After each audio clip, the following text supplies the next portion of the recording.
la República, Nayib Bukele. Buenas noches a todos.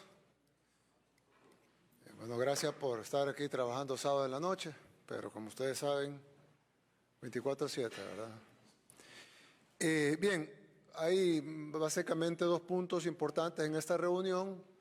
La primera es ver un pequeño avance de cómo está el funcionamiento del régimen de excepción y el marco de la guerra contra las pandillas. Ya hablamos un poquito previo a la reunión con el ministro de Seguridad, pero queríamos compartir algunos datos con los demás y con el pueblo salvadoreño. La segunda es que aquí está prácticamente todo el gabinete de seguridad, está todo el mando de la policía, está todo el alto mando de la Fuerza Armada y además está el ministro de Justicia y Seguridad Pública, está el director de centros penales y está, aparte del gabinete de seguridad ampliado, está también el fiscal general de la República y está la recién electa procuradora para la defensa de los derechos humanos. Antes de iniciar, yo quisiera, bueno, ya que me imagino que muchos de ustedes no conocen a la recién electa procuradora, yo quisiera hacer unas preguntas, procuradora, si me lo permite, para que ilustrar un poquito la situación en la que estamos y su trayectoria, digamos, tanto a la gente que está aquí en esta reunión como al pueblo salvadoreño. Yo les quería hacer una pregunta. La primera es, ¿usted fue electa su primera vez de procuradora cuándo? Buenas tardes, señor presidente y distinguidos funcionarios. Pues déjeme decirle, señor presidente, que fui electa el 22 de septiembre de 2016 y terminó mi periodo el 21 de septiembre de 2019. ¿Usted fue electa en el 2016? Sí. Y en ese año, el 2016, procuradora, ¿qué partidos controlaban la Asamblea Legislativa? Bueno, existía el bipartidismo, ¿verdad? Los partidos mayoritarios era Arena y el FMLN. Claro. Y en ese momento, cuando usted fue electa, Arena votó por usted, me imagino, porque si no, no hubiera podido ser electa. Sí, sí, votaron por 77 votos. Correcto. Y votó también el FMLN. Sí, también el PCN, no, el PCN no. Gana también. El PDC gana sí. y sí. Y en ese tiempo, el partido Arena, porque a veces Arena dice, no, pero es que era Arena del pasado, no es Arena del presente. En esa Arena del pasado, que ellos le llaman, del 2015, que votó por usted, reconoce algunos diputados que están ahora, por ejemplo, el diputado Rodrigo Ávila, sí, estaba ahí en la... Sí, estaba, señor. Él votó por usted, sí. Sí, también. Ya. Y el señor Portillo Cuadra votó por usted también. Sí, también. Sí, sí. El único de Arena que no votó era el señor Ray. Ya. El FMLN votó por usted también en ese tiempo. Sí, todos. Bien. Ahí estaban todos los líderes del FMLN en ese entonces, Medardo González, Norma Guevara, Lorena Peña, Jacqueline Rivera, que luego fue candidata a alcaldesa, Karina Sosa, etcétera, ¿no? Rolando Mata, Calixto Mejía, Blandino Nerio, Cristina Cornejo, todos ellos votaron por usted. Sí, y el señor Flores, que le dicen Chino Flores, Manuel Flores. El Chino Flores, sí, también él estaba, él también votó por usted. Sí. Ya. ¿Y cómo cree usted, por qué cree usted que la derecha y la izquierda, o la autollamada derecha y la autollamada izquierda, que siempre habían sido antagónicos, incluso crearon una guerra en la que pusieron a matarse a los salvadoreños y en la que resultaron más de 80,000 salvadoreños muertos, sin contar un innumerable número de desaparecidos y más de 1 millón de desplazados, aparte del retroceso de más de 50 años del desarrollo de nuestro país, pero supuestamente era una guerra ideológica porque no podían ponerse de acuerdo en sus posturas? ¿Por qué no podían ponerse de acuerdo a tal punto de matar más de 100,000 salvadoreños, posiblemente, seguro 80,000, de acuerdo a los informes de las Naciones Unidas, y sí pudieron ponerse de acuerdo con su elección? Sí, bueno, fíjese que déjeme decirle, señor presidente, que yo tenía trayectoria dentro de la institución y también carrera en el órgano judicial. Yo fui fundadora de los juzgados de familia, fui también jueza de familia, capacitadora de la Escuela de Capacitación Judicial por más de 22 años. Bueno, de hecho, acababa de terminar el último curso cuando me nombraron en el 2016. Y 12 años di clases en la UCA, estuve 25 años en la UCA, estudié psicología primero y luego derecho y me quedé dando clases 12 años ahí. Entonces me conocen, yo Ya. en cualquier institución me conocen y dicen, usted me dio clase, usted me dio clase, incluso a militares le he dado clase. Ya, bueno, sí, entonces quiere decir que ellos consideraban de que usted tenía todas las credenciales para ser procuradora. Sí, entiendo que, bueno, sinceramente creo que me eligieron sin conocerme, porque solo veían, digamos, políticamente, pues no podían decir, ella es del frente, ella es de Arena, ella es de aquí, ella es de allá, porque... Ya, primero, entonces ellos consideraban que usted tenía las credenciales para ser procuradora y además la independencia para ser procuradora, ¿es así? Sí, definitivamente. Ya, ok. Una pregunta, otra pregunta. Usted, cuando usted entró en el 2016, ¿quiénes estaban en la sala de lo constitucional? Los 4 magníficos que les decían. Ya, los 4 magníficos. Y los 4 magníficos, que era Belarmino Jaime, Florentín Meléndez, Rodolfo González y el Correcto. otro señor, Sidney Blanco. Sí, Esos 4 magníficos, usted era la procuradora, ellos eran los magistrados de la sala de lo constitucional.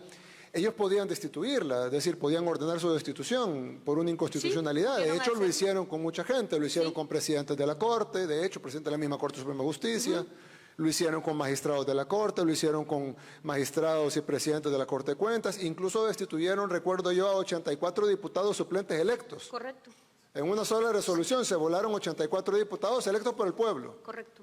Entonces, ellos podían destituirla a usted si usted hubiera encontrado algún vicio de inconstitucionalidad en su elección. Y yo considero que sí. Claro, Definitivamente. Por supuesto, la sala puede ordenar la destitución de un Pero procurador. deje- Pero... sí, ajá.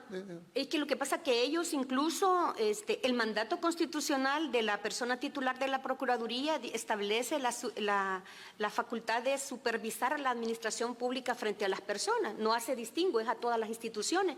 Entonces ellos se consideraban que eran intocables, que yo a ellos no les podía decir nada. sí, Pero ellos igual decían... igual se los dije, Bueno, sí, ellos decían, incluso Rodolfo González decía que arriba de ellos solo Dios. ¿sí? Sí, pero ese no era el punto. El punto era de que si ellos en ningún momento cuestionaron la constitucionalidad de No. su elección. No. No. Ok. Pero ellos, su periodo terminó en el 2018, ¿sí? Sí, El de los 4 magníficos, como le Correcto. llamaban ellos. Pues. correcto. Ok.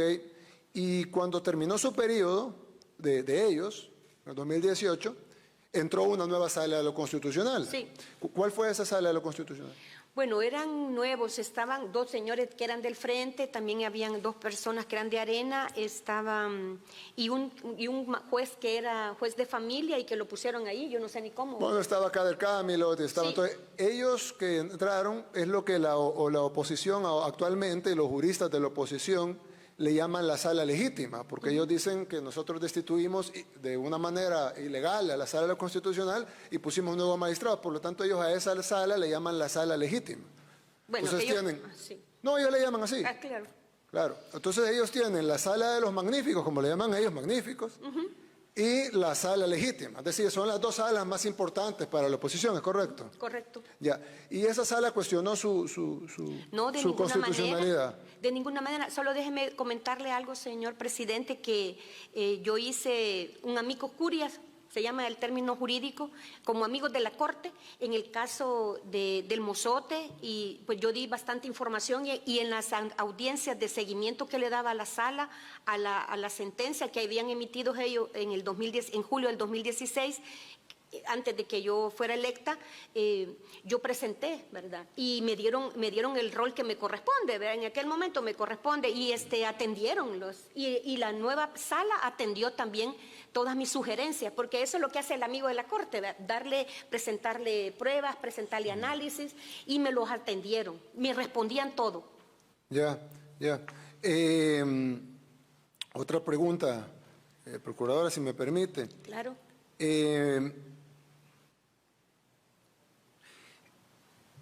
Yo tengo información aquí de que sí hubo una demanda de inconstitucionalidad ante la sala.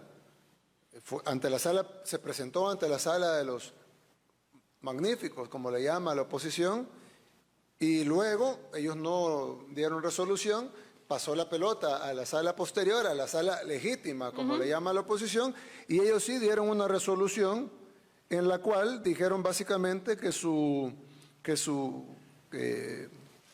cargo era constitucional y que no solo era inconstitucional, sino que además las normas organizadas y que todo lo que se había hecho para elegirla había tenido todos los requisitos constitucionales y que por lo tanto era totalmente improcedente.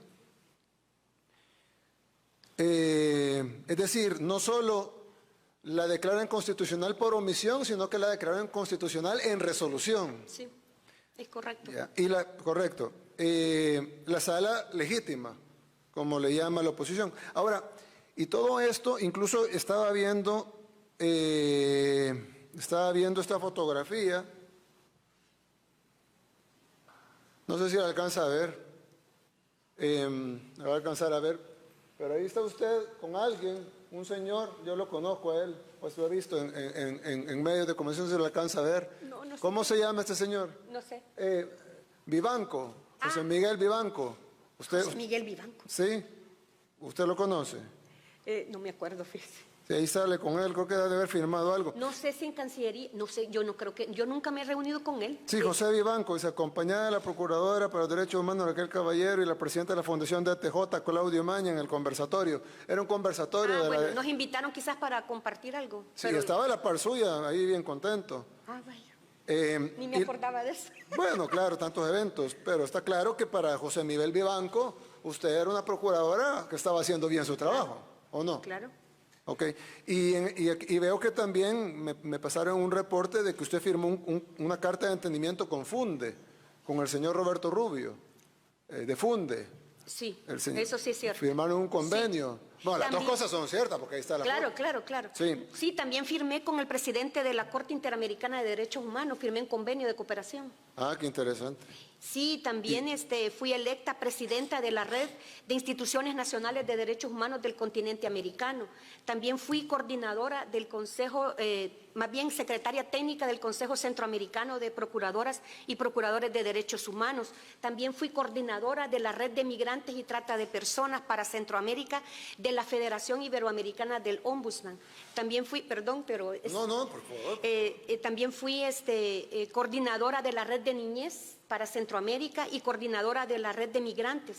Y también presenté informes ante los diferentes comités de Naciones Unidas, y perdón porque es mi responsabilidad, los informes se convirtieron en observaciones al Estado de El Salvador, que ahora tengo que ver cómo salimos adelante con eso. Entonces, he tenido bastante contacto con funcionarios internacionales de Naciones Unidas, y ahora que en lo que lo esperábamos a usted estaba terminando de contestar saludos que me han estado dando por felicitación, ¿verdad? Y de entre ellos, de la Universidad de Alcalá, de la Red Iberoamericana de Ombudsman, o sea, toda la gente, y cooperantes también, de la FIO y de la GANRI, que es la Red Global de Instituciones Nacionales de Derechos Humanos. Déjeme decirle que en cuanto a eso, obtuve la categoría A. Esta es la Red Global de Instituciones Nacionales de Derechos Humanos, está adscrita a la Oficina del Alto Comisionado de las Naciones Unidas, y me evaluaron. Fue una evaluación como de 2 horas por teléfono, y me quisieron agarrar por todos lados, y pues ya es suficiente. Pasó el examen, me dijo. Y a los días me mandaron ya el certificado de categoría A. Cuando fui a Ginebra otra vez a presentar otros informes, me entregaron el certificado. También déjeme decirle, señor presidente, que tuve bastante trabajo y con el ACNUR, el Alto Comisionado de las Naciones Unidas. Fui parte del proceso de formación del tratado del migrante, de un tratado sobre migrantes. Estuve en los diferentes talleres a nivel internacional. El ACNUR me pagó 3 rutas migrantes que hice, de los que hacen nuestros connacionales, de lo que usted bien dice, de los que fueron desplazados. El ACNUR me dio reconocimiento por el trabajo hecho a favor de las personas migrantes desplazadas y los que han las personas refugiadas también. También he sido consultora de la Unión Europea. Diseñé un curso de derechos humanos para la atención de flujos migratorios dirigido al personal de las Defensorías del Pueblo de toda América. Así que he tenido contacto a nivel internacional con muchas personas y que también me respetan, que también me han estado felicitando en las redes, ¿verdad? Se lo digo con toda humildad, porque solamente lo que mi trayectoria es profesional, técnica. Ok, sí, yo creo, procuradora, que pues, todo eso es muy bueno.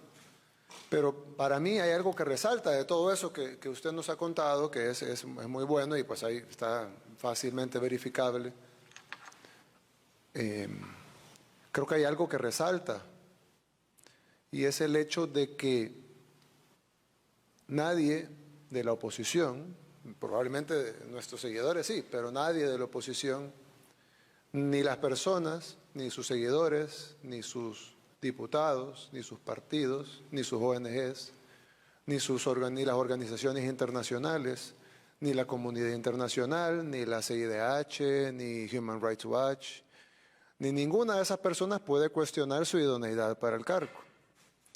Porque hay personas que dicen, bueno, ¿y por qué el presidente no presionó? ¿Por qué los diputados de Nuevas Ideas no pusieron un abogado del partido? Bueno, en primer lugar, porque cualquier persona que hubiéramos puesto abogada del partido hubiera sido llamada, así como le llaman al fiscal impuesto, o así como le llaman, y fue electo en un proceso normal y abierto y transparente, pero le llaman fiscal impuesto. Cualquier persona que nosotros hubiéramos puesto fuera considerada procurador impuesto. Por el régimen, porque si le llaman, dicen que no hay democracia, que no hay institucionalidad, que no hay Estado de Derecho, no, que aquí lo que hay son procuradores impuestos y que ninguno tiene la idoneidad ni las credenciales para el cargo. Entonces, en un tema tan delicado como los derechos humanos, que ha sido el caballito de batalla de la oposición en todo este régimen de excepción, porque no pueden cuestionar la efectividad del régimen de excepción, no pueden cuestionar que hemos reducido prácticamente a cero los homicidios, no pueden cuestionar que la gente se siente tranquila, que la extorsión se está reduciendo también, no pueden cuestionar que la gente, la gran mayoría de la gente ahora sí puede disfrutar sus derechos humanos, como el derecho a la vida, el derecho a la libertad, el derecho al libre movimiento, sus derechos económicos, etcétera, etcétera, etcétera. Los derechos de los niños, los derechos de las familias, que ahora sí se respetan. No pueden cuestionar que este país, si bien hace falta mucho, ha mejorado en salud, ha mejorado en educación, manejamos excelentemente la pandemia. No pueden cuestionar que hemos crecido en turismo, que hemos crecido en exportaciones, que falta muchísimo, pero hemos crecido en empleo, que ha crecido la economía, que estamos pagando las deudas que ellos dejaron, etcétera, etcétera, etcétera, etcétera. Entonces dicen, sí, pero están violando derechos humanos. Entonces yo creo que es importante que la Procuraduría para la Defensa de los Derechos Humanos, creada no por nosotros, haga una evaluación de lo que nosotros estamos haciendo. Y desde una perspectiva creíble para ellos y de una perspectiva válida, legítima y compatible con el Estado de Derecho, con la institucionalidad democrática y con todo lo que ellos siempre dicen defender, digo dicen porque realmente no defienden eso, pues no pueden cuestionar su elección, porque si su elección estuviera viciada de alguna manera, entonces no pudo haber sido procurador en el 2015, 2016, 2017, 2018, 2019. Usted no pudo haber sido votada por Arena y por el FMLN, dos partidos que representaban no solo a casi todo el país, sino dos posiciones supuestamente antagónicas. No pudo haber sido avalada por la Sala de los Magníficos, que es básicamente el Olimpo para los juristas de oposición. Para los juristas de oposición no hay nada más increíble jurídicamente que la Sala de los Magníficos, pero todos ellos avalaron su cargo. Y la avalaron durante el 100% del tiempo que coincidieron en ambos cargos. Luego vino la sala legítima, que ellos dicen que es la sala legítima. Bien, pues ellos también avalaron su cargo y no solo la avalaron por omisión, sino que la avalaron por acción, incluso emitiendo una resolución favorable a usted y a su elección. No pueden alegar de que la comunidad internacional no está de acuerdo con su elección porque estuvieron trabajando con usted todo su periodo anterior. Claro.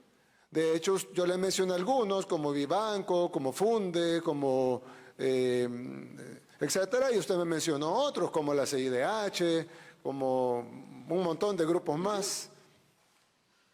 Y por ende, pues asumo que todos ellos, si validaron su primer periodo, no tendrían por qué oponerse al segundo. Claro. Máxime que es totalmente legal reelegir o volver a elegir a un procurador de derechos humanos. No pueden decir que usted es una procuradora impuesta porque se votó de una manera abierta, transparente en la Asamblea Legislativa, y tampoco no puede decir de que tiene legalidad pero carece de legitimidad, como han dicho de otros funcionarios que nuestro movimiento ha puesto en los cargos, porque en este caso, en el caso suyo, ellos le eligieron a usted primero. Claro.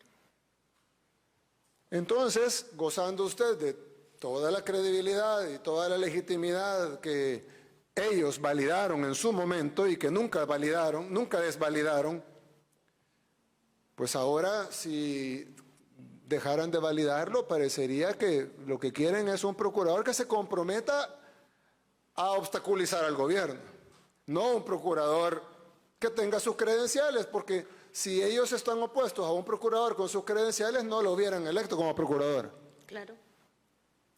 Así que, quedando claro para todos, para los que estamos aquí y para el pueblo salvadoreño, pero sobre todo para la oposición y para la comunidad internacional y para los organismos internacionales y para las ONGs, que todos ustedes validaron a la procuradora en su momento, todos ustedes trabajaron con ella, le dieron premios, le eligieron, la calificaron como constitucional, etcétera, etcétera, etcétera, pues ahora debe ser igual. Y deben de respetar sus informes y sus resoluciones de la misma manera que lo hicieron la vez pasada. Entonces, quedando eso claro, yo le quiero pedir, ofrecer, mejor dicho, que nosotros vamos a abrirle las puertas de nuestros operativos, de los centros penales, de los centros penales de pandilleros, de los centros penales comunes, del nuevo centro de confinamiento para el terrorismo, de los operativos de la policía, de los operativos del ejército. No sé, fiscal, me imagino que usted estará de acuerdo en que la procuradora pueda tener acceso a expedientes fiscales que tengan que ver con temas de derechos humanos,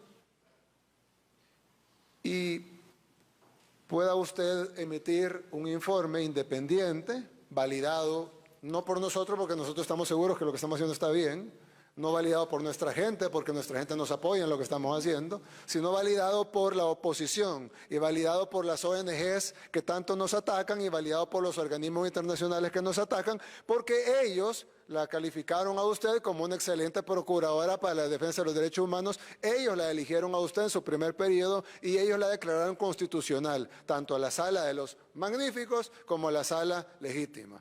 Y entonces su informe debe de ser respetado y validado por esas personas y esos organismos. Sí, dígame, procurador. Sí, señor presidente, quiero decirle que hay una buena oportunidad porque en noviembre hay que presentar el EPU, que es el examen periódico universal, que todos los estados están obligados a presentarle al Consejo de Derechos Humanos. Y nosotros como Procuraduría ya tenemos experiencia para eso, ¿verdad? Entonces en el EPU van todos los temas sensibles en derechos humanos. Obviamente que el tema de seguridad es completamente incluyente, ¿verdad? Está todas las temáticas de niñez, todos los temas de derechos económicos, sociales y culturales, los temas de mujeres, ahí va todo, ahí va todo. Esa sería una buena oportunidad. De todas maneras, tengo ya el compromiso y digamos que el mandato requiere, ¿verdad?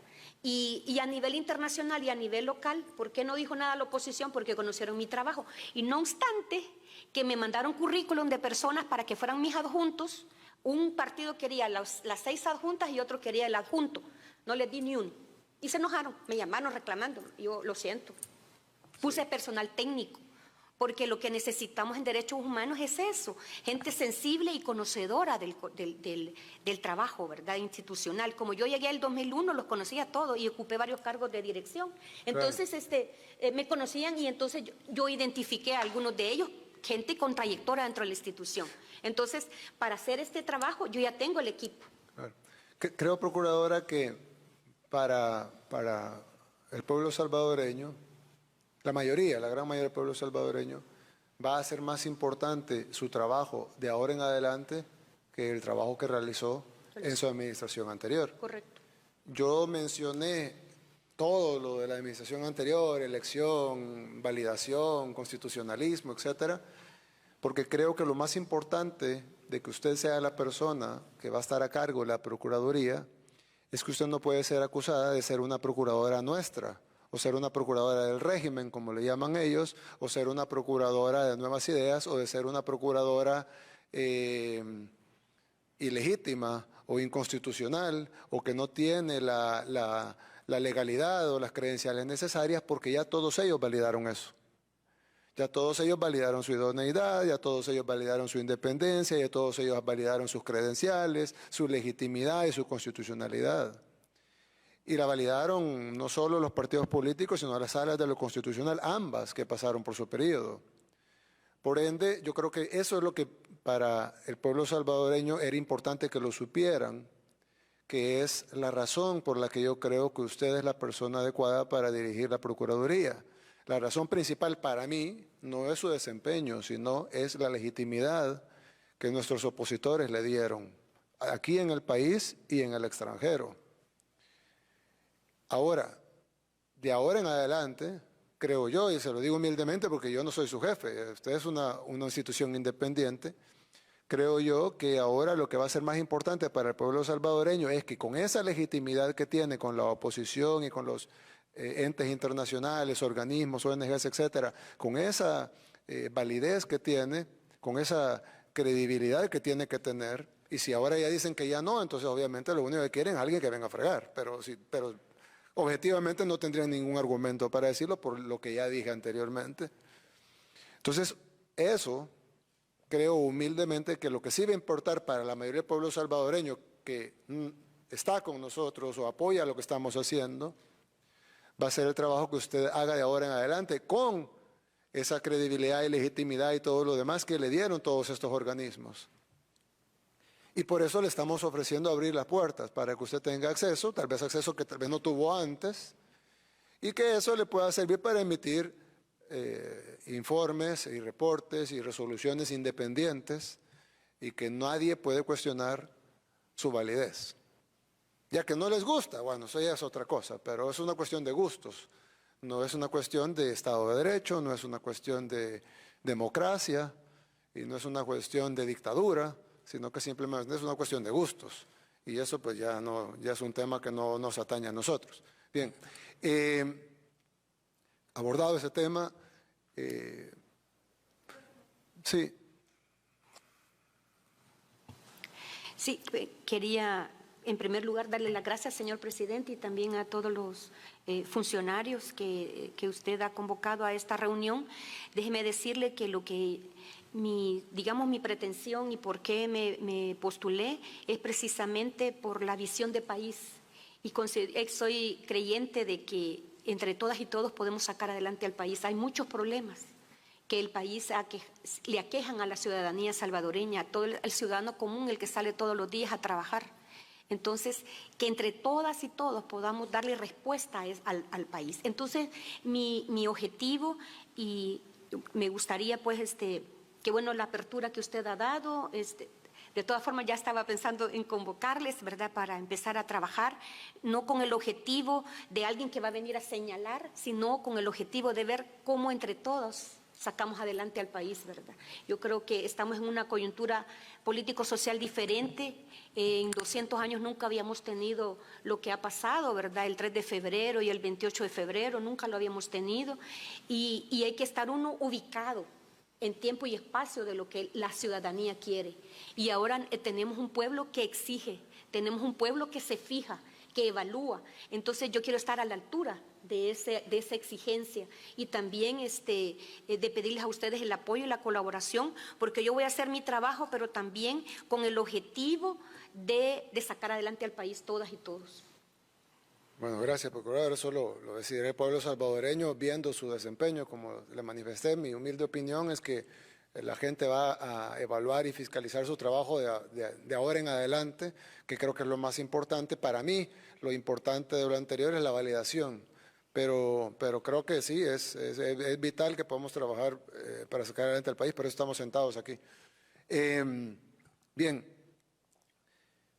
tenemos buenos resultados de las incautaciones de armas, de la desarticulación de clicas. Hablaba con el ministro de Justicia y Seguridad y me decía que literalmente habían clicas que solo tenían un miembro. Sí, señor presidente. A raíz de la última reunión que tuvimos como Gabinete de Seguridad, que implementamos el cerco en la zona de Comasagua, eso nos permitió también desde el trabajo de inteligencia policial, poder hacer un barrido de todas las clicas que pertenecen al programa Libertad, porque era parte como estructura. Ellos siempre han tenido la verticalidad de cometer los homicidios y todos los delitos a los que se dedicaban. Entonces, ese trabajo del cerco militar con el trabajo de seguridad pública dentro del cerco, más la información de inteligencia, ya muchas de las clicas del programa Libertad ya casi que solo tienen un miembro, un homeboy, que es como la parte ya de la hermandad. Obviamente hay una base social que está conformada por paros, postes, chequeos, colaboradores, pero definitivamente todo este fenómeno empezó con la deportación de un homeboy de Estados Unidos para El Salvador. Está hablando del fenómeno de las pandillas en general, en los 90s. Correcto, correcto. Por eso es la importancia de poder seguir impactando a esas clicas que ya solo tienen un homeboy, para ir desactivando todo este fenómeno.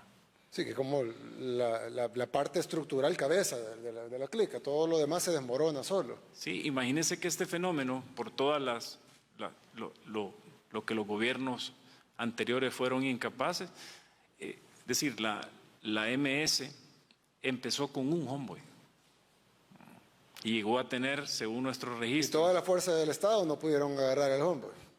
Correcto, correcto. Entonces, ahora, si se hubiera hecho en su momento… Sí, no existieran las pandillas. No existieran las pandillas, pero precisamente así como nacieron, con un homeboy nosotros tenemos que enfocarnos a seguir desarticulando. Sí, porque si no van a volver a crecer. Correcto, correcto.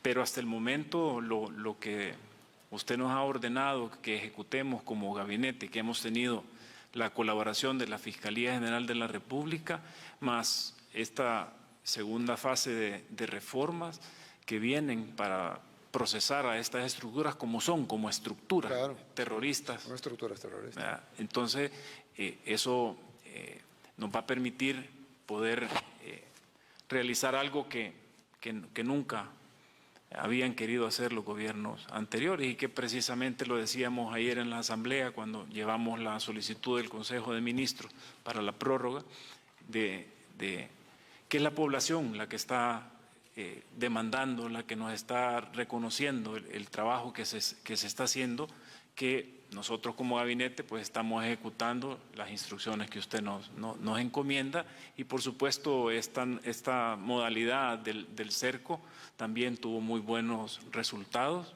incluso policialmente también ha sido bien evaluado y de eso se trata, de ir moviendo toda la actividad de esta guerra con base a las mutaciones que pueden venirse generando y parte de una respuesta a la mutación de ello fue haber implementado el cerco militar en Comasagua. Sí, evidentemente ellos van a ir mutando como las bacterias, ¿no? Les cae un antibiótico y las que sobreviven mutan a manera de que ser resistentes al antibiótico. Por eso es que hay que estar cambiando el antibiótico para que siempre estarle pegando a las bacterias. Hay una cosa importante y lo hablábamos con el director la vez pasada en la reunión que tuvimos la otra noche, y es de que hemos golpeado mucho, bastante bien, digamos, la base de las pandillas y hemos agarrado lo que llamamos frutos altos. Creo que tenemos ya 10 de las 15 sillas. ¿Cuántas? 9 tenemos. 9 de las 9. 15. Lo que pasa es que agarramos uno hace poco que recién había subido. Pero, o sea, digamos, 9 más un sustituto de los 9. correcto. Serían 10 CIAs, pero, perdón, 10 miembros de CIA, pero 9 CIAs, que son los jefes de la Mara Salvatrucha en El Salvador. Pero nos faltan, aunque algunos están fuera del país, pero nos faltan y toca agarrarlos o desarticular su estructura acá para que no tengan cómo operar. Y tenemos estos homeboys de estas clicas que solo tienen uno. Básicamente con agarrar ese uno casi que queda desarmado. Van a quedar los paros, los postes y los colaboradores, pero no van a quedar a quién hacer el paro, a quién avisarle ni a quién colaborarle. Sabemos de dónde se están financiando, básicamente de la venta de droga, muy poco de la extorsión, la gente ha dejado de pagarles por obvias razones. Su financiamiento está mermado, todavía tienen armas. Lo vemos porque cada vez que agarramos un campamento aparecen fusiles, aparecen armas. En una de las capturas últimas, ¿perdón? Tenía un lanzagranadas con 4 cartuchos y aparte tenía 2 fusiles. 10 armas fueron en total, ¿verdad? Sí, 10. 10 por una persona, un pandillero. Sí. 2 pandilleros. Sí, eran 8 fusiles, una pistola y unas granadas aquí en la zona de Opico del programa Libertad.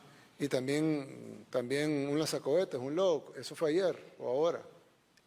El LOB se quitó como un mes. Bueno, sí. Sí, fue el programa de Occidente.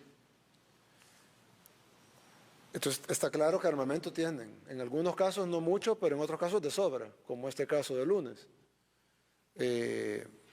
Evidentemente a veces va a ser fácil agarrarlo porque los agarramos con las manos en la masa, digamos, pero a veces lo van a tener enterrado y cosas que es más difícil buscarlo y por eso hay que hacer un trabajo de inteligencia bueno para ubicar a dónde tienen el armamento, a dónde tienen la droga. No solo es importante agarrar a los pandilleros, aunque eso es lo más importante definitivamente, ningún arma se dispara sola, pero también es importante quitarle las herramientas y eso es quitarles el financiamiento, cerrarles los negocios. Tienen bastantes negocios todavía, car wash, venta de gas, panaderías, etcétera. Hay que cerrar esos negocios y cortarles esos financiamientos, porque ahorita sabemos que están ahogados. Lo sabemos que tienen problemas para operar, sabemos que tienen sus estructuras están desmoronadas y por lo tanto trasladar un paquete de drogas de Santa Ana a San Miguel no es tan fácil como antes porque no tienen quien lo traslade. Sabemos también que operaban Ubers, hemos decomisado varios, buses también, pero todo esto aparte de decomisarles vehículos y todo también desarticula sus ingresos. Debemos seguir golpeando los ingresos porque todo les cuesta dinero. Comprar armas les cuesta dinero, comprar mercadería o droga para venderla les cuesta dinero, pagarle a alguna gente les cuesta dinero, comprar balas o armas les cuesta dinero, saldo para el celular, etcétera, comida, mantener los campamentos en las zonas rurales no es fácil, más ellos que no están acostumbrados, parece que alguien los entrenó, pero no es lo mismo estar entrenado que vivir la realidad, ¿no? Y entonces hay que seguirle golpeando las finanzas. Hay que incautarles las armas, los vehículos, cerrarles los negocios, quitarles la droga, a manera no solo prevenir los ilícitos que son ilícitos per se, sino que desarticularles sus ingresos y que se queden sin combustible para funcionar como estructura. Hay un tema que es importante y es que estamos claros, y lo sabemos todos los que estamos aquí, pero es importante recalcarlo, y es de que no estamos luchando contra la delincuencia común. Es decir, bueno, sí luchamos contra la delincuencia común, pero la guerra contra las pandillas no es contra la delincuencia común. Es una estructura terrorista internacional que tiene sede en Los Ángeles, tiene sede en Washington, tiene sede en Nueva York, tiene sede en Milán, tienen en Guatemala, en Honduras, en El Salvador. Es decir, es una estructura terrorista internacional con una cadena de mando vertical, transnacional, que funcionan así. Tienen caja interna, tienen una arma, la ocupan varios pandilleros, se la dejan en un basurero, lo llaman, el otro va y la recoge, tienen simbología, adeptos, es decir, no estamos hablando de 4 personas que se unieron para robar un banco, lo cual está mal, pero eso es una banda. Aquí estamos hablando de organizaciones terroristas que deben ser tratadas como organizaciones terroristas. Y hay reglas internacionales para tratar a las organizaciones terroristas. Yo hace poco vi que Estados Unidos lanzó un misil para matar a un terrorista, no recuerdo a dónde fue que no recuerdo, pero hace unos días lanzaron un misil para matar a un terrorista que estaba en otro país. Claro, asumo yo que ellos lo hacen correctamente porque están matando a un terrorista, pues no están persiguiendo a un robacarteras o no están persiguiendo a un criminal común, porque si es un criminal común, pues lo arrestan, le hacen un proceso con pena de muerte y todo, pero un proceso, ¿verdad? Pero cuando tiran un misil a otro país es porque es un terrorista considerado como tal y hay que descabezarlo. Y recordemos, si nos vamos a basar en la ley de Estados Unidos, que no tendríamos por qué, porque este es un país aparte, pero si nos vamos a basar en la ley de Estados Unidos, ya Estados Unidos declaró como organización terrorista a la MS-13, ¿no? Y por ende son organizaciones terroristas no solo consideradas así por nosotros, sino consideradas así incluso internacionalmente. Así que por derecho comparado tendríamos el derecho de tirarles un misil, así estuviera en otro país. Claro, no lo vamos a hacer pues, pero solo para comparar que nosotros realmente somos suaves con los terroristas. Lo que pasa es que son un montón pues, y normalmente habíamos sido más suaves. El país, El Salvador, les dejaba hacer lo que quisieran a sus anchas, que controlaran el territorio, que se fueran los dueños de las colonias, los dueños de las comunidades, que pusieran las reglas de quién entraba y quién salía, quién podía entrar, a qué horas, toques de queda, que le pusieran renta o como el equivalente a un impuesto a todos los negocios en este país, que tuvieran cuarteles generales desde las cárceles, que recibieran armas, entrenamiento y dinero de los gobiernos de turno. Es decir, claro, comparado con eso nosotros somos unos ogros. Pero comparado con lo que otros países hacen con sus terroristas, somos unos santos, porque otros países están tirando misiles a los terroristas y nosotros vamos, todavía los metemos a la cárcel, no los mandamos a Guantánamo, pues les hacemos un proceso, los llevamos a la fiscalía los lleva a los juzgados, es decir, a los menores se les lleva a un régimen especial. Es decir, no le tiramos un misil y se va a la familia, a los vecinos y todos los que estaban cerca del terrorista, ¿no? Entonces, nosotros somos probablemente el gobierno más blando del mundo en cuanto al trato de sus terroristas. Ahora, claro, comparado con los gobiernos anteriores de El Salvador, sí somos durísimos, ¿verdad?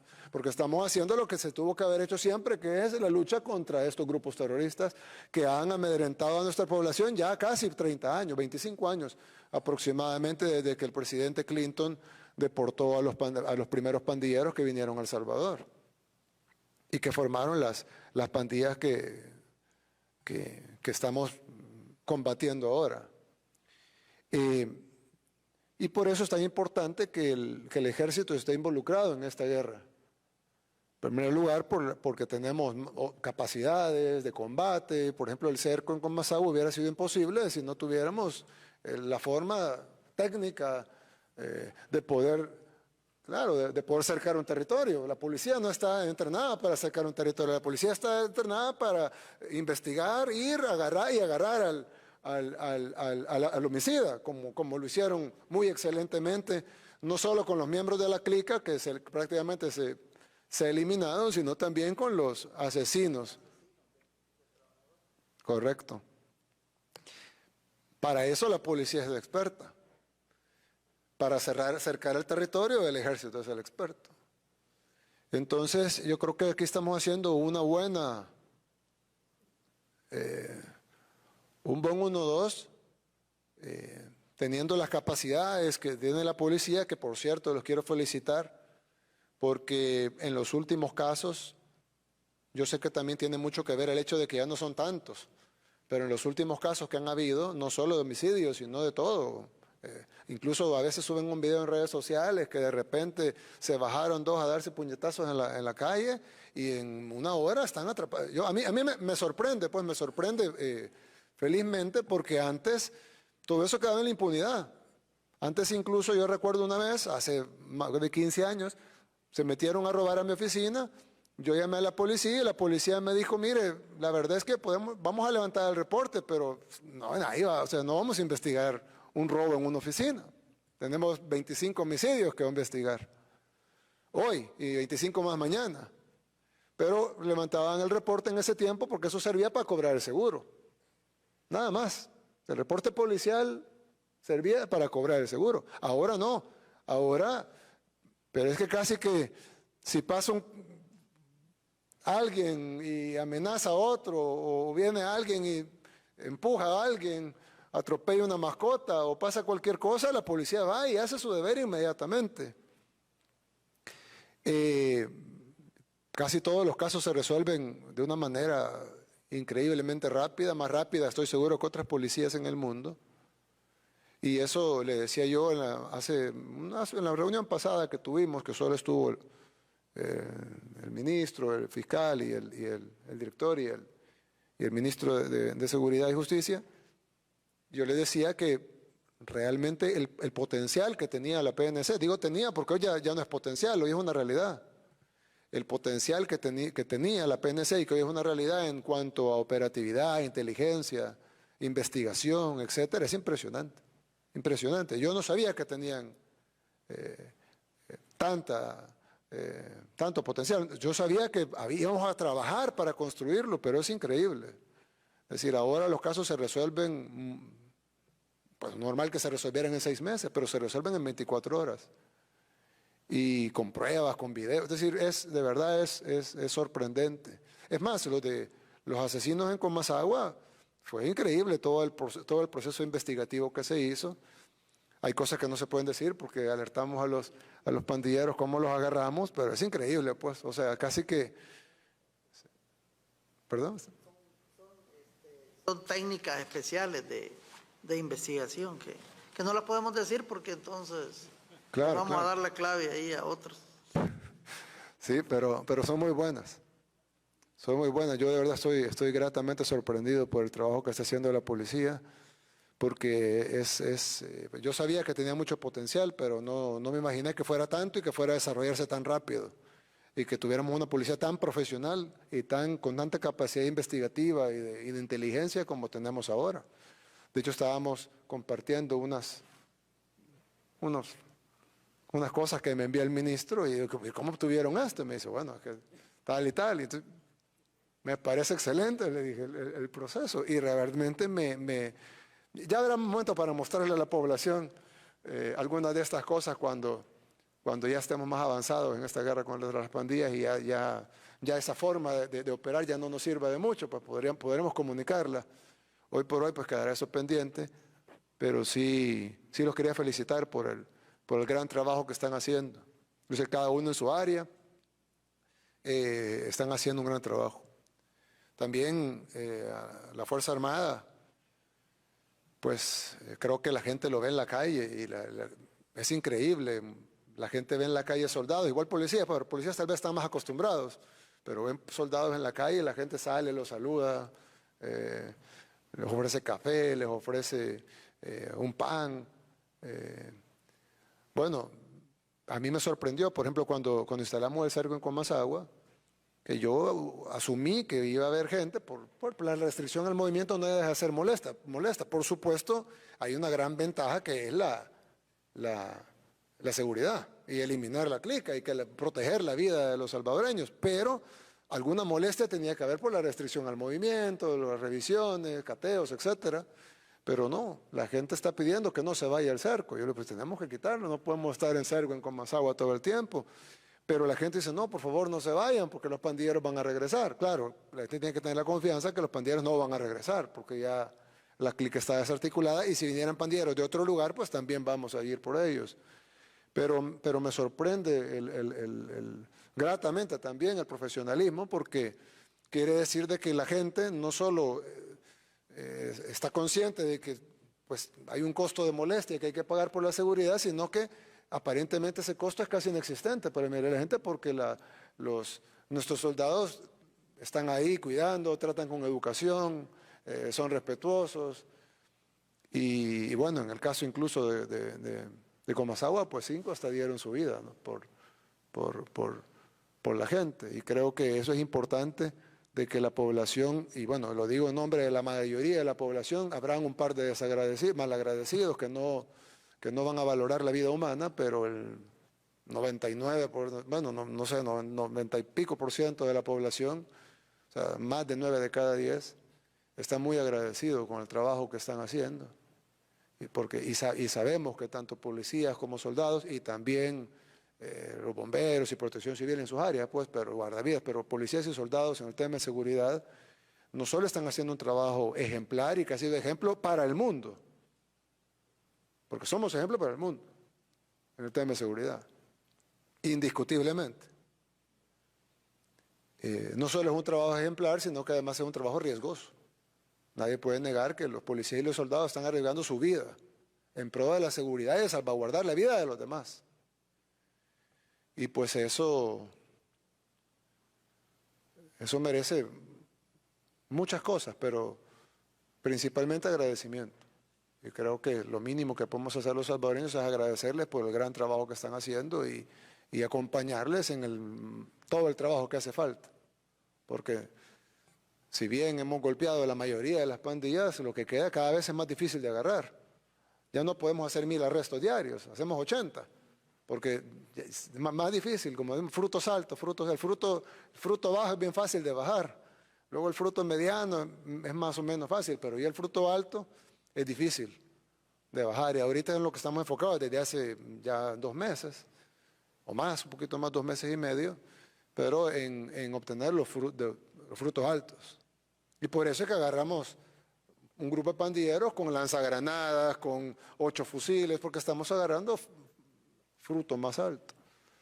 Pero es clave si queremos desarticular las pandillas para siempre. Si solo le quitamos los tentáculos al pulpo, pues en el caso de las pandillas vuelven a crecer, no necesariamente el caso de todos los pulpos, pero en el caso de las pandillas vuelven a crecer. En este caso tenemos que desarticular todo, con todo y cabeza, financistas, proveedores, negocio fachada, contadores que se prestan para lavarles el dinero, abogados, etcétera, etcétera, etcétera.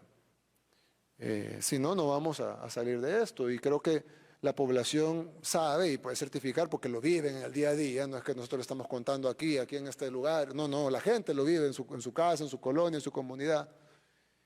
La gente sabe que estamos ganando esta guerra, y entonces lo que hemos hablado siempre, director, cuando el boxeador está contra las cuerdas, lo que toca es darle más duro y que no se levante, porque si se levanta puede que nos pegue un golpe a nosotros, y cuando me refiero a nosotros me refiero al pueblo. Lo que tenemos que hacer es no soltarlo de las cuerdas, y es por eso que es importante reafirmar, es importante arreciar, y es importante ese paquete de reformas nuevas.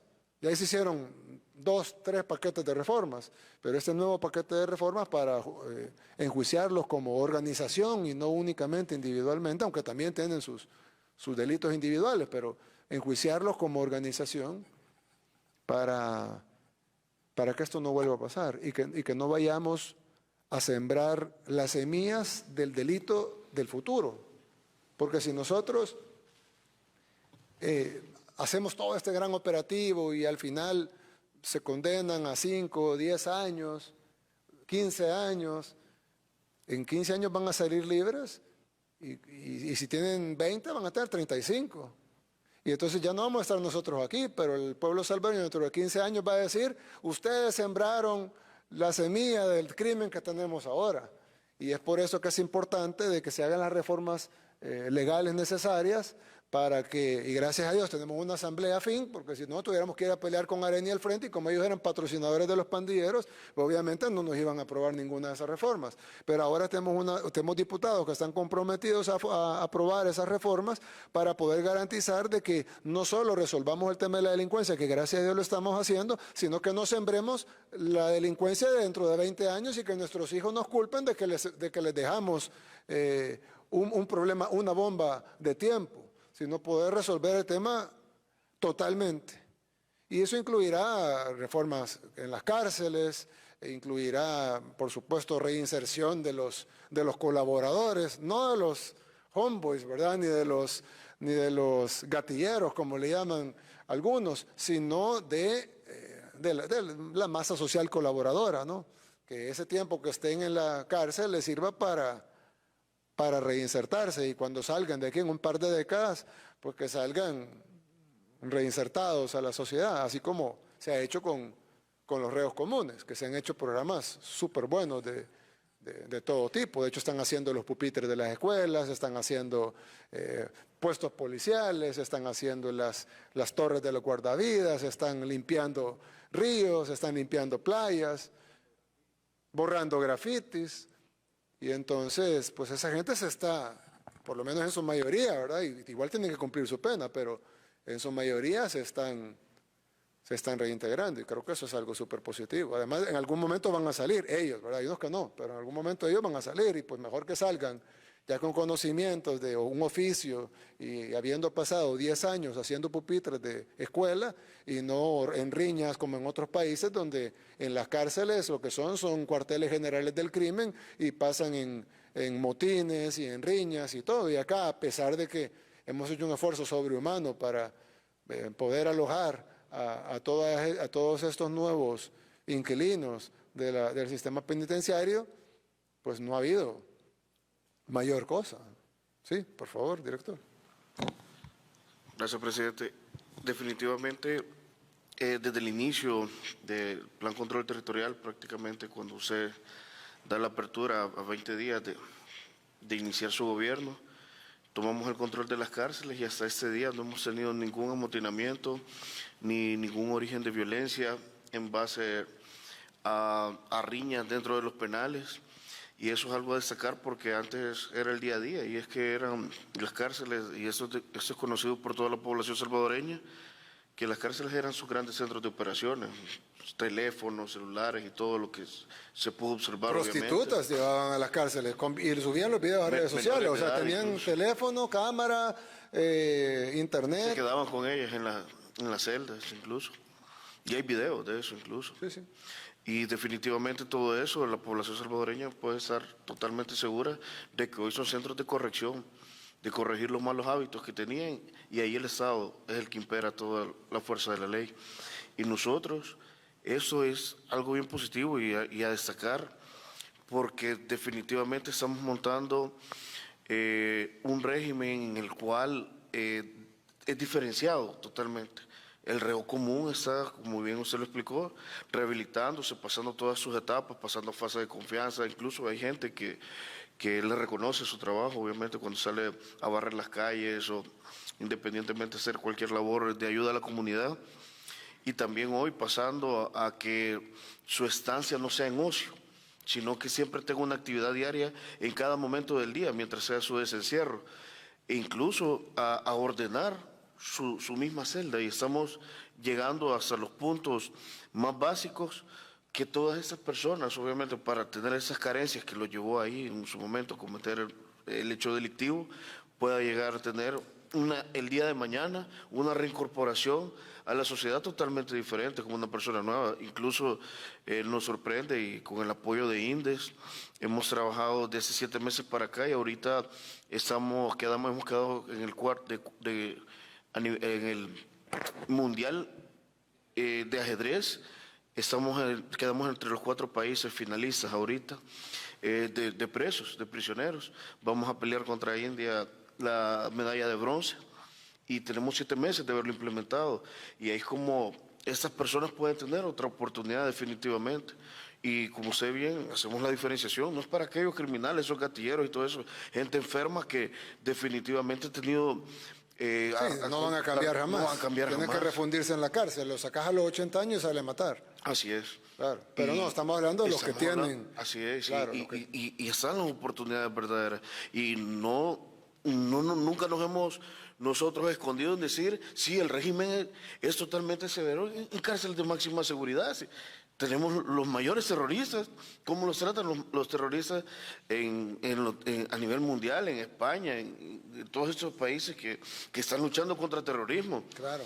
Nosotros también aquí estamos aplicando ese tipo de régimen, pero es un régimen totalmente diferente. Hay otro tema, director, importante, sí. Y es que yo he escuchado a la oposición decir de que en las cárceles muere gente y que nosotros estamos de alguna manera matando a los reos o dejándolos que mueran. Pero yo estaba viendo cifras y el promedio per cápita de muertes en los penales en El Salvador en los últimos 10 años es mayor que en el régimen de excepción. Totalmente. Es decir, han muerto menos personas per cápita, por supuesto, porque al haber 2.5 veces la población, pues se asume que va a haber 2.5 veces las muertes, pero no es así. Es decir, hay menos muertes ahora, y creo que es un dato que muy poca gente lo sabe, incluso gente que nos apoya a decir, no, bueno, pero los que murieron fueron criminales. No se confundan. Gente siempre muere en las cárceles, como también gente muere afuera, porque se enferman, porque, pues, por todo, envejecen, hay unos que tienen enfermedades terminales, etcétera. Pero para comparar manzanas con manzanas, hay menos muertos per cápita en el régimen de excepción en las cárceles que el promedio normal en los últimos 10 años en las mismas cárceles.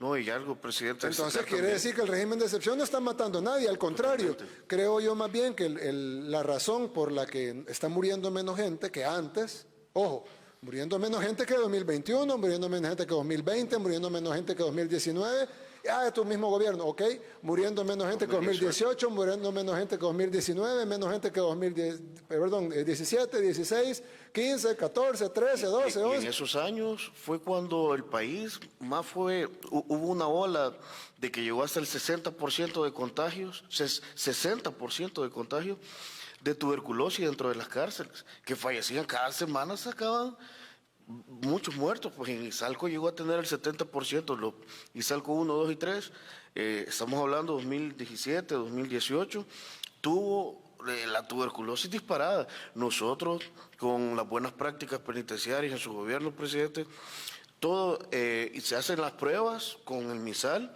y tenemos un penal especializado de salud, de atención de la tuberculosis. Nosotros hemos erradicado el contagio de tuberculosis en todos los otros 22 penales. Solo tenemos un penal donde estamos con sus tratamientos especializados. Si verdaderamente en cuestión de buenas prácticas en materia de salud, les estamos haciendo incluso todas las pruebas para saber qué diagnóstico trae esta persona, para darle su tratamiento. Si es fácil mentir dentro de una bola de mentiras que siempre genera la oposición por querer desprestigiar un plan que es totalmente integral. Si, como usted bien lo dijo ahorita... Pero uno pensaría, perdón, director, uno pensaría que habiendo 2.5 veces la cantidad de reos... Debería de haber más por hacinamiento, por diferentes... Por mismas razones lógicas. No solo más porque hay más población, sino incluso más porque hay más hacinamiento, porque hay menos espacio por persona, etcétera, etcétera, etcétera. Menos insumos, el personal que está ahí para atenderlo pues se vuelve insuficiente porque hay un mayor número menos médicos por reo, etcétera, etcétera, etcétera. Cualquiera pudiera pensar de que no solo debería subir el número de muertos, sino que debería subir incluso el número de muertos per cápita. Así es. Pero no es eso, baja. Así es. Y la razón por la que baja es porque se están tomando medidas que no se tomaban antes, como por ejemplo lo que usted mencionaba de la tuberculosis, pero hay otros casos, vacunación, atención a los enfermos, cirugías, cosas que no se hacían antes y que ahora sí se están haciendo. Y que vota el argumento de que estamos matando a la gente en los penales o que estamos dejando morir a la gente en los penales. Porque si ese argumento fuera cierto, que no lo es, pero si ese argumento fuera cierto, entonces habría que capturar inmediatamente a todos los administradores de los gobiernos anteriores, porque si nosotros lo estamos matando y antes morían más, entonces antes lo estaban matando más. Definitivamente. Pero van a decir que antes era normal, entonces, y nosotros ahora es menos, pues entonces con más razón es normal. Son los reos que mueren por enfermedades terminales, pues... No, y el nuevo centro... Condiciones preexistentes, etcétera. Entonces, pero creo que muy poca gente, incluso gente que nos apoya, sabe que esto es así.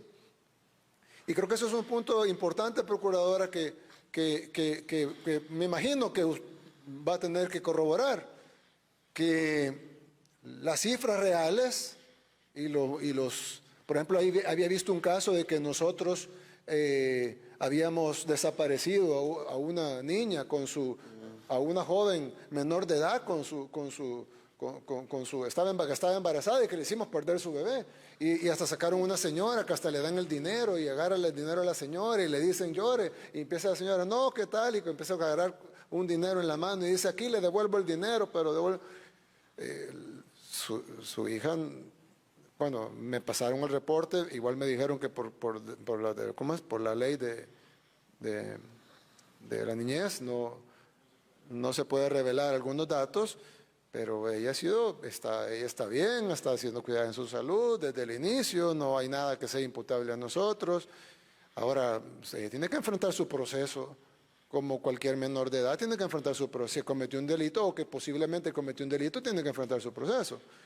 Pero no es cierto que ha desaparecido la muchacha, ni es cierto que simple y sencillamente son estos caballitos de batalla que la oposición monta, que algunas veces les ha salido el tiro por la culata. Yo recuerdo un caso que era un muchacho, un joven, que yo incluso había una fotografía conmigo porque cuando yo estaba en la alcaldía, nosotros patrocinábamos la orquesta sinfónica y uno de los niños que tocaba violín, pues se tomó una foto conmigo, ¿no? Con el violín, y luego sale que habíamos arrestado con el régimen de excepción y que ser un ejemplo del arresto de jóvenes inocentes. Entonces, inmediatamente yo me preocupé, le pedí al ministro, al fiscal, por favor, ayúdenme a investigar dónde está este niño, cómo es posible que arrestaron al violinista, y luego, señor presidente, pero me enseñan el arresto, me enseñan la foto, el violín, adentro no traía violín, lo que tenía era esta droga cristal, báscula, droga, armamento, bolsitas, dinero. Pues, ¿y qué vamos a hacer? Si cometió un delito no nos queda hacer otra más.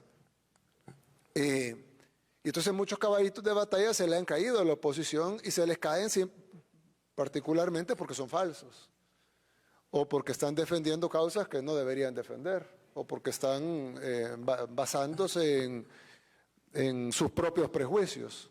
¿Sí? Solo quería poner algo también en contexto, presidente, algo que también, y quizás obviamente hasta la oposición desconoce, o mejor dicho, obvia en eso, es de que la Cruz Roja Internacional, el Comité de la Cruz Roja Internacional, que es el único avalado para ir a ver el tema de prisiones en cualquier uno de los países, avalado a nivel internacional, ha entrado todas las semanas, ha entrado a ver todo el manual de buenas prácticas que nosotros diseñamos como gobierno, obviamente, que se está implementando dentro de los centros penitenciarios, que incluso hoy hemos llegado, y todos los rumores que ha querido expandir la oposición con lo del penal de Ilopango, y usted, como bien me ha dado las indicaciones, todavía para hacer mejor las cosas dentro de los penales, Ilopango es un centro prácticamente de perfilado, de registro, para diferenciar bien las poblaciones, quién es reo común cuando entra. Desde un inicio se hace ya la investigación, la primera etapa es hacer su evaluación médica, se mandan a hacer sus exámenes médicos para que esa persona entre con tratamiento desde el primer día, algo que nunca había pasado en ese país. Es más, la ley penitenciaria habla de los centros de admisión y nunca lo habían, era incumplida la ley. Y nosotros hoy estamos haciendo todas esas buenas prácticas para demostrar que el proyecto, este plan, el estado de excepción, primero, en todas sus etapas está bien diseñado, hay un plan que se está ejecutando, y segundo, que es integral.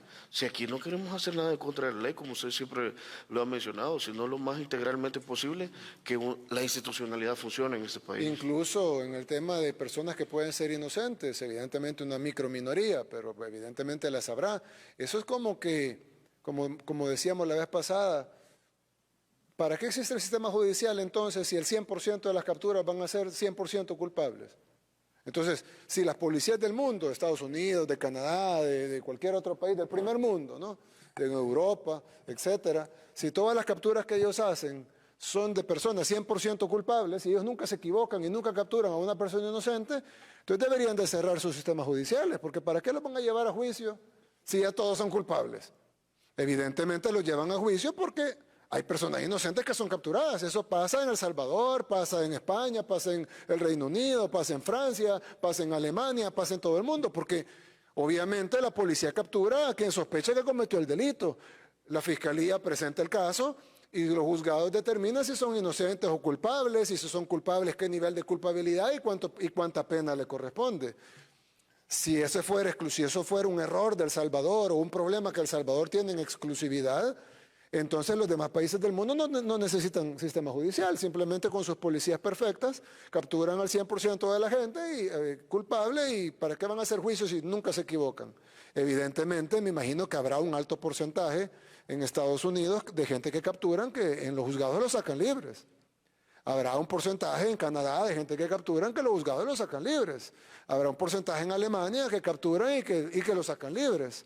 Y por ende, pues de la misma manera, en El Salvador habrá un porcentaje de gente que no es culpable o es inocente y que debe salir libre en un proceso judicial justo.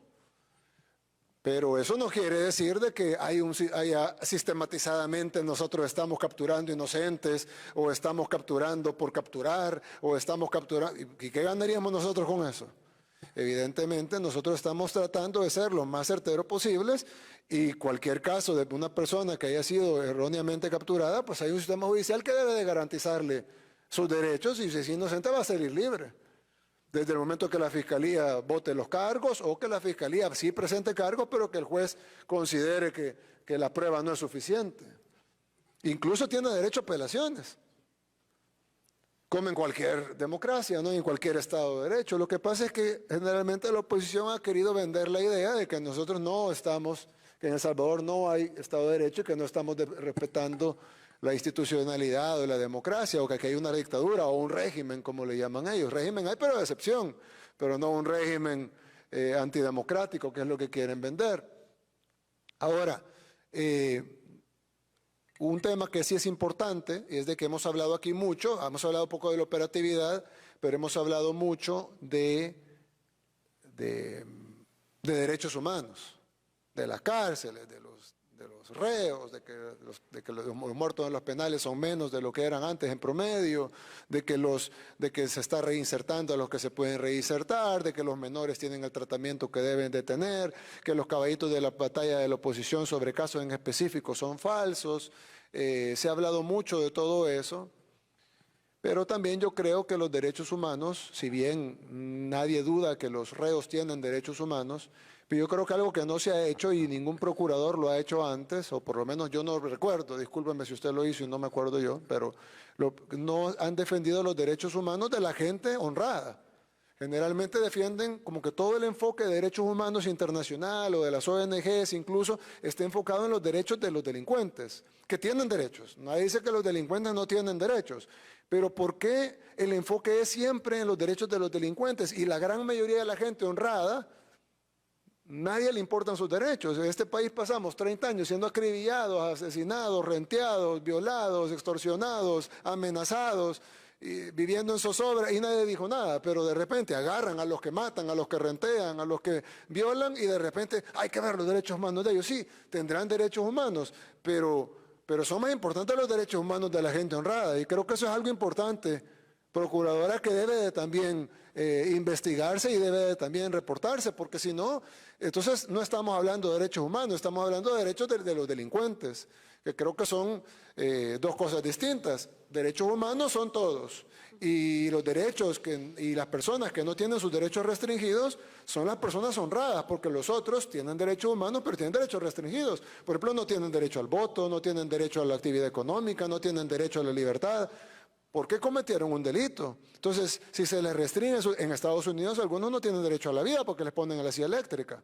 Entonces, si se pueden restringir algunos derechos humanos tan fundamentales como el derecho a la vida, en el caso de los países que tienen pena de muerte, ¿por qué en el caso de los países pobres o en el caso de los países en vías de desarrollo del tercer mundo están encima que los delincuentes deben de tener derechos, pero cuando hablamos de los derechos de la población, ahí todo el mundo se queda callado y ahí ya no importa y lo que tenemos que hacer es seguir velando por los derechos de los delincuentes? Entonces, si bien nosotros vamos a respetar los derechos de los delincuentes y lo estamos haciendo y lo hemos estado haciendo todo este tiempo, pero nuestra prioridad va a ser los derechos de la población honrada, que son los que no tienen sus derechos restringidos porque no cometieron delito. Bien. Por respeto a la audiencia, vamos a cortar la transmisión. Nos quedamos aquí trabajando en cuestiones operativas. Pero bueno, para darle un saludo a la población, muy buenas noches, muchas gracias por habernos sintonizado y que Dios los bendiga a todos y que Dios bendiga a nuestro país, El Salvador.